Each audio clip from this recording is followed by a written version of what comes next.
the world, and everyone's going to get rich on this. One of the things that made me question my hypothesis on crypto was Google released this new computer. I don't know if you saw it, called Willow.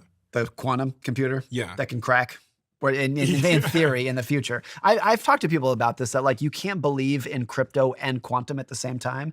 People who are much smarter than me say that's not the case, that you can augment the system. I don't really understand it, but people who are much smarter than me say they're not worried about it.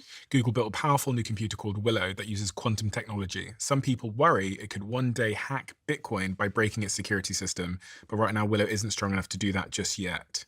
And they pose that quantum computers may well become strong enough that they'll be able to hack Bitcoin's system that keeps it safe. Right. Because there is a certain amount of compute that could affect. That doesn't exist right now, but could in the future with quantum computers. Right. So like all assets, I mean, if you look back through history, we've used different things as stores of value. Yeah.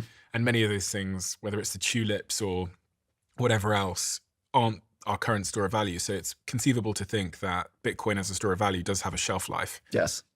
But that's, I mean, of course that could be the case. I mean, gold, which has been, a store of value for thousands of years, has gone through periods where it surged and then fell 90% and sat there for 20 years, kind of thing. So even when you have something that is a historic, like, very objective store of value, that doesn't mean that you know what the price is going to do next month or next year or even the next 10 years. That's a totally different thing. When you look at all these people through history that have made money, lost money, etc., generated great wealth, are there like certain strategies they've deployed? Because when I think of like Warren Buffett, I'm like, okay, so he like compounded for like 80 years, blah, blah, blah, invested. He was an investor. Then you've got this other strategy, which might be entrepreneurship. Yeah. Some incredible company like Elon Musk making SpaceX or Tesla.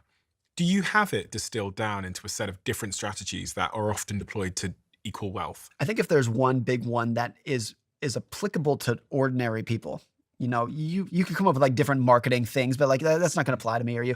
One thing that sticks out, that is a common denominator that virtually everyone listening to this could learn from, is they were way more patient and had way more endurance and kept it going for longer than anyone else.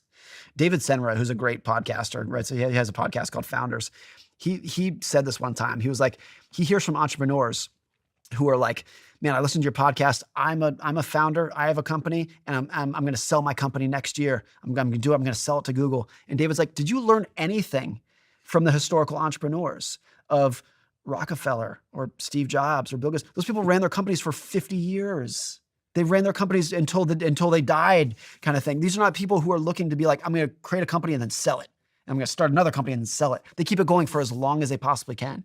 The big wealth usually does not come. It almost never comes from like a great idea that just surges out of the middle of nowhere. It's usually like a pretty good idea that you can keep going for 40 years or 50 years. That's where the big money comes from. If Rockefeller, I wrote this in the book, 99.9% of Warren Buffett's net worth was accumulated after his 60th birthday. So like when Warren Buffett was 60, he was worth $2 billion, like an incredible amount of money. He could have sold then and he sold everything and retired and had an absolutely amazing life.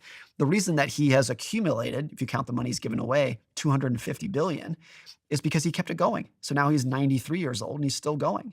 Same with, Bill Gates could have sold Microsoft in the 1970s and made $10 million and had a great little life. Yeah. But he kept it going and kept it going.